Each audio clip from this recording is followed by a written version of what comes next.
I've been working at the Cheesecake Factory for 4 years now, and I'm the current US champion in memory. I wanted to tell you something that you can start doing today, whether you work at the Cheesecake Factory or any restaurant, that will result in higher tips. I am number one in sales where I work, and I have been for a while. So if somebody is ordering desserts, for example, right, you could just take crazy notes. I get it. I used to take a lot of notes. Sometimes you're still going to have to take notes. But yesterday I had a table of 12, and every single one of them got cheesecakes. Now, if you can remember who got what cheesecake and hand it to them personally rather than just going up to your own table like, who got this? If you're still doing that, that's lame. You shouldn't be doing that if you've been working at a place for years.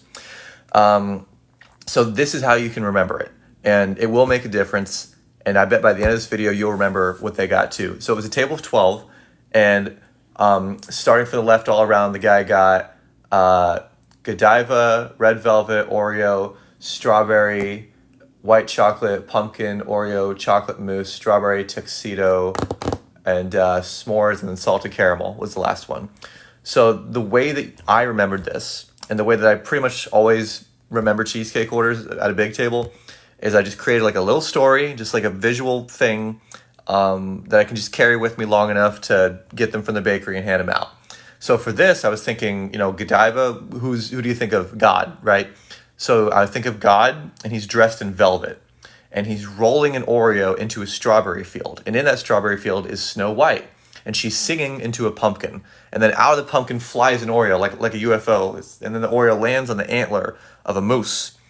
And the moose eats a strawberry from the field, and it gets on his tuxedo, so it's kind of messy now. Then he sits down and he roasts some marshmallows, and the marshmallow looks good, but he wants to add something to it, so he puts some salt on it. So I bet you remember that. And with that, you'll remember, what those images were, right? So it's not that hard if you just come up with some preset images a little bit ahead of time. But even on the fly, like, you can come up with stuff vaguely. And so whatever restaurant you work at, you should just take the menu home, especially if it's a big menu, right, like the Cheesecake Factory, and just come up with some preset images for a lot of the different items so that when somebody orders something, you already have a thing for it to remember that can lead into the next thing. So you just associate, you create a story, you got it. That's all there is to it. Check out my channel if you want to learn more about memory techniques.